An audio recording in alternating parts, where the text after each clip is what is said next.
Here's a question that nobody really asks at the dinner table. If you earn reasonably decent money, let's say 50, 60, maybe even $80,000 a year, why does the end of the month still feel tight? Not broke, not desperate, just tight. Like there's always just enough to get by, but never quite enough to feel settled. You pay your bills, you're not going out every weekend blowing money on champagne, you're not buying designer bags or gambling on crypto, you're actually pretty responsible. And yet, somehow, the financial breathing room never seems to arrive.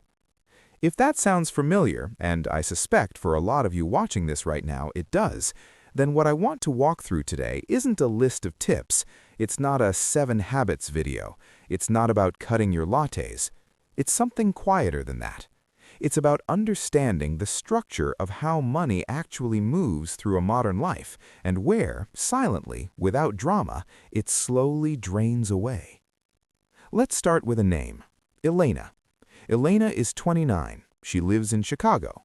She works in marketing. Decent job, works hard, got a small promotion last year. She earns around $62,000 a year before tax, which sounds, on paper, pretty okay for her age. After federal and state tax, Social Security, and healthcare deductions, she takes home roughly $3,800 a month. That's her world, $3,800 every month, like clockwork.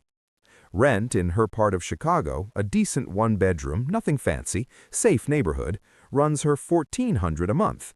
She split with her old roommate last year when he moved in with his girlfriend, so now it's just her. That's already 37% of her take-home, gone, before she's even opened her eyes on day 1 of the month. Car payment, she needed something reliable after her old one broke down, that's $320 monthly. Insurance on top, $110. Student loans, she has them, most people in the U.S. her age do, $85,000 in total on an income-based repayment plan, about $420 a month. Phone bill, subscriptions, gym she goes to twice a week, internet, a few streaming services she keeps meaning to cancel. We're now at roughly $2,800 in fixed or near-fixed expenses. Elena has about $1,000 left for food, clothes, social life, emergencies, and, theoretically, savings. $1,000 for everything else. And here's the thing. Elena is not reckless. Elena is not irresponsible. Elena is just living a perfectly normal modern life in a perfectly normal modern city. And she is, financially speaking, one unexpected bill away from stress. Now, before we go further, I want to say something clearly. This is not Elena's fault. I mean that genuinely, not as a comfort, not as a way to make her feel better, as a factual statement. Because the financial environment that Elena and millions of people like her across the US and Europe are navigating was not designed with her long-term stability in mind. It was designed around her spending. Think about it. The moment your salary hits your account, there are approximately 40 different systems, companies, and algorithms already working to redirect that money away from you and toward them. Your landlord, your bank, your car finance company, your subscription services, the Buy Now, Pay Later button on every checkout page, the credit card with the rewards points that you're definitely going to use someday. And none of this is illegal. None of it is even particularly sinister.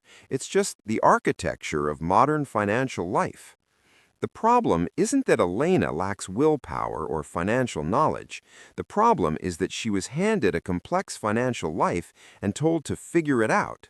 No real education, no structural support, just here's your salary, good luck. And this is where the minimalist money framework starts.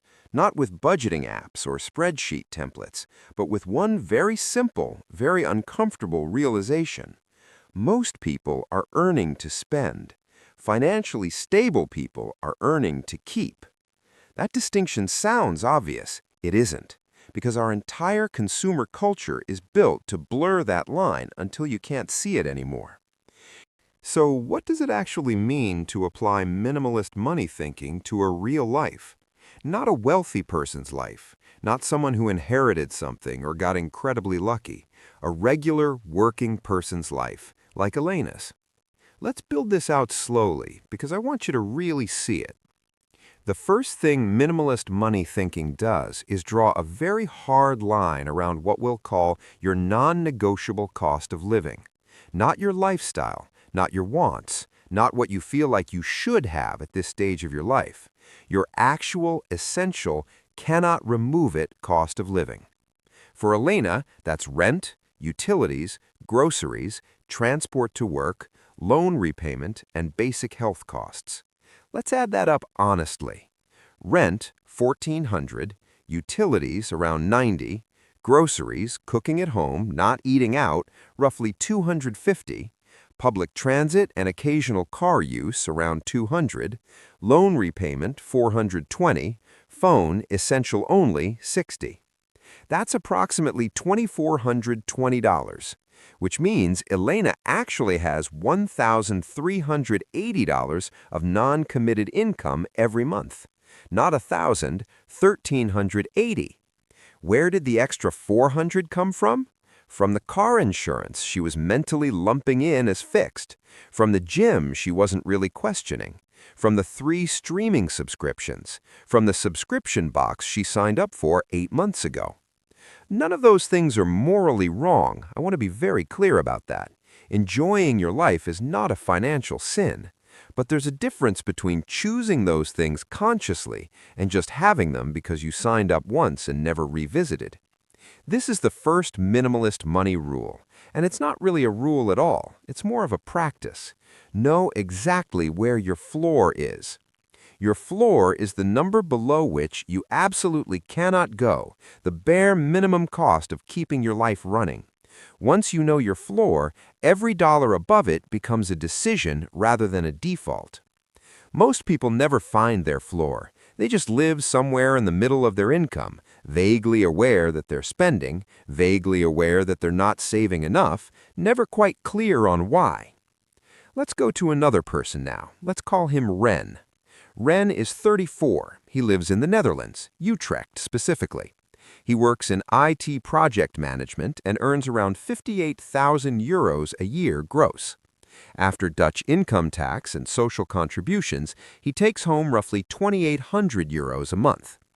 The Dutch tax burden is higher than the US, but he also has universal health care, so his direct health costs are minimal. Ren's rent, he's in a mid-sized apartment, hasn't bought yet, the Dutch housing market being what it is around 1,200 euros. He has no car, he cycles like most people in Utrecht, no student debt because Dutch higher education is subsidized. He has a few subscriptions, a decent grocery bill, and saves almost nothing. Ren, on paper, is in a better structural position than Elena. Lower fixed costs, no car expense, no loan repayment. And yet Ren saves almost nothing. Because Ren has a lifestyle inflation problem. Every raise he got in the last 5 years was absorbed, quietly, naturally, without any dramatic decision, by a slightly nicer apartment, slightly more restaurant meals, slightly more travel, slightly more of everything. This is not greed, this is human nature. Behavioral economists call it hedonic adaptation, the idea that as your material conditions improve, your emotional baseline resets to match them. So you always feel like you're at about the same level of fine, regardless of how much more you're earning or spending. The raise didn't make Ren feel richer, it just redefined what normal felt like. Here's where the psychology gets really interesting, and I think this is the part that most financial content completely misses. We tend to think of financial mistakes as events, a bad investment, an impulsive purchase, a month where things got out of hand. But the most expensive financial decisions most people make are not events, they are defaults. A default is something you didn't choose, something that just happened because you never stopped to question it. Elena didn't choose to spend $40 a month on streaming services she barely uses.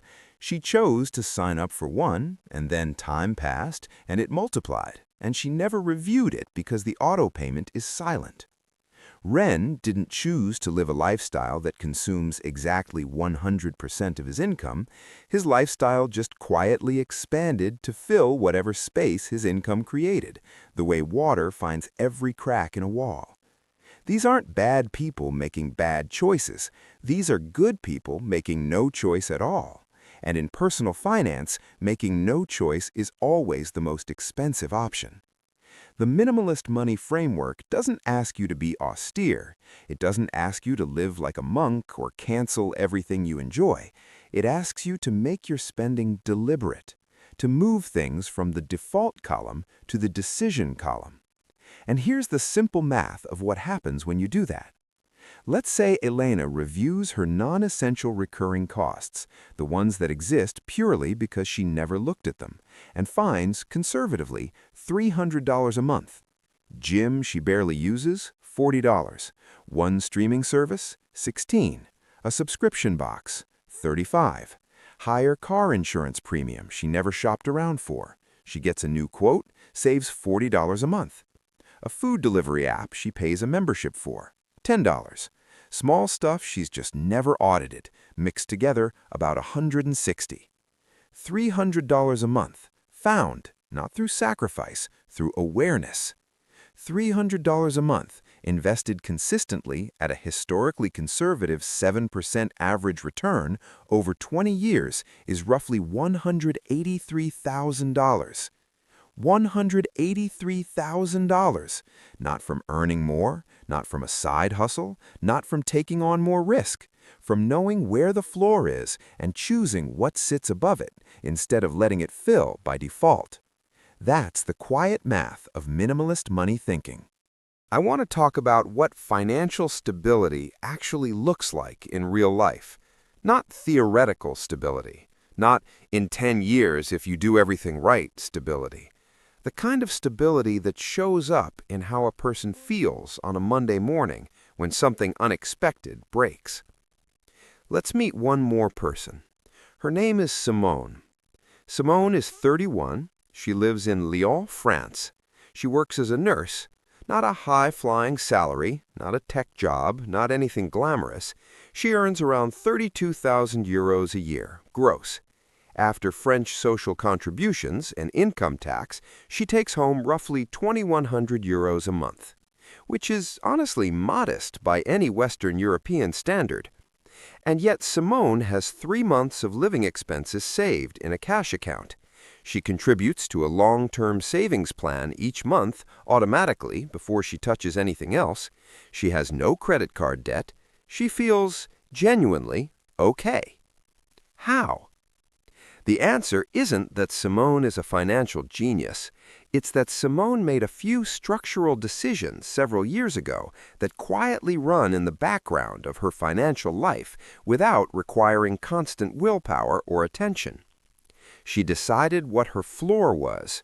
She decided once what percentage of her income would be saved before anything else and automated it so it was never a monthly battle.